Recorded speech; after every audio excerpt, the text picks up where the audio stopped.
Welcome, aspirants, to a brand new journey here at Project Archive. If you are preparing for the UPSC prelims, you already know that there is one book you simply cannot ignore: The Topper's Choice: A Brief History of Modern India by Rajiv Ahir by Spectrum. But let's be honest, the sheer volume of facts in Spectrum can be overwhelming. That's where Project Archive comes in. We are launching a dedicated, chapter-wise series where we decode every single page of this book for you. No more struggling with dense text. We are turning these chapters into structured, visual, and easy-to-remember lessons. Today, we kick off this marathon with Unit 1, Chapter 1. If you want to build a foundation that even the toughest prelims questions can't shake, stay tuned. Let's dive into the roots of our history. Archival materials, the official memory. To reconstruct history, we give priority to archives. These are unique, original documents created during administrative, legal, or commercial activities. Unlike textbooks, these weren't written to teach us, they were the actual working papers of the time. Our primary focus is on the records of the East India Company, 1600 to 1857. These help us trace every development stage by stage and follow the decision-making psychology of the policymakers. These archives are categorized into four main groups: central government archives, state government archives, records of intermediate or subordinate authorities, judicial records. First, we will start with 1. Central government archives. The National Archives of India in New Delhi houses most of these. Records are grouped by branches like general, revenue, political, military, commercial, judicial, and education. The surveyor's role. A vital name for your notes is James Rennell, appointed as the first Surveyor General of Bengal in 1767. His scientific mapping and journals provide essential socio-economic context. Evolution of records. In 1907, a new series called Home Political was started to handle political and communal issues exclusively. For the years 1920 to 1937, the Reforms Office records are crucial for studying constitutional developments. 2. State government archives. State archives comprise records from former British provinces, erstwhile princely states, and foreign administrations. Lahore Kingdom, the Khalsa Darbar records 1800 to 1849. Maratha history. The Peshwa Daftar in Pune is the single most valuable source for nearly a century of Maratha history. Dogra rule. In Jammu we find the state papers detailing Dogra rule from 1846. Princely states. Valuable collections exist for Rajasthan, Bikaner, Gwalior, Indore, Bhopal, Travancore and Mysore. 3. Archives of the three presidencies. The records of the presidencies are indispensable. Bengal.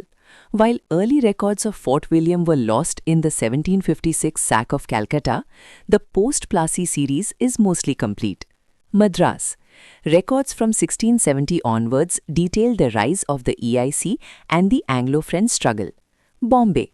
Housed in the Maharashtra Secretariat, these are vital for studying Western India, including Gujarat and Sindh.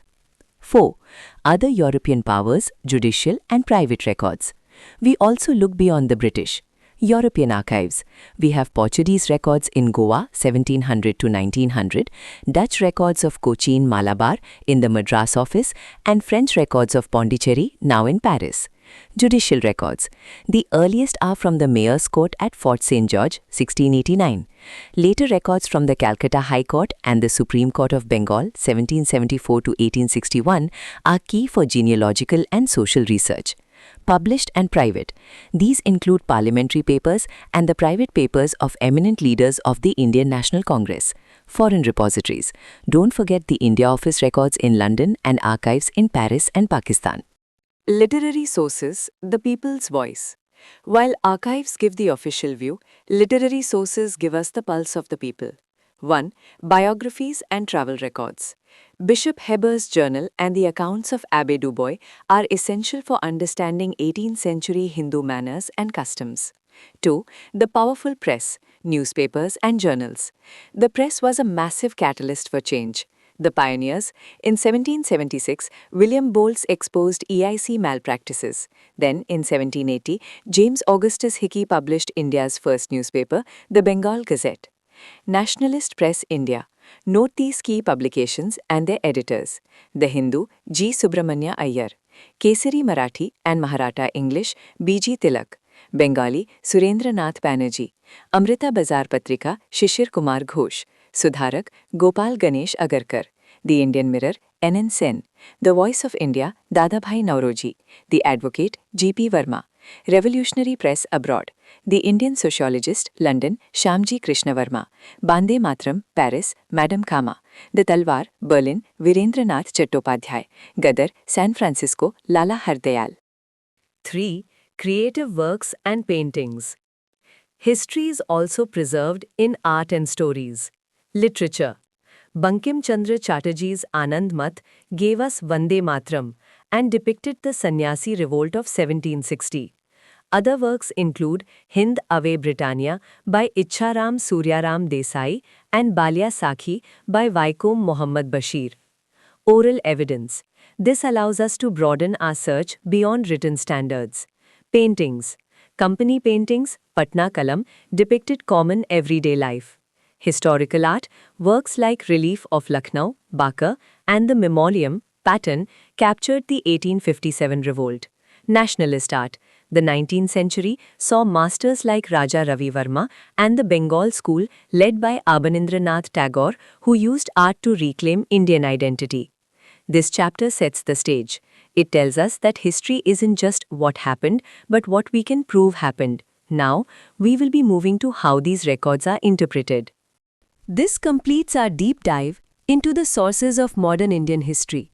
In our next session, we will look at the different approaches, colonial, nationalist, and Marxist, to interpreting these very sources. Keep your notes ready, and we will meet in the next lesson of Project Akif, Modern History of India series. If you found this strategic overview helpful, please like, subscribe, and share this journey with your fellow aspirants.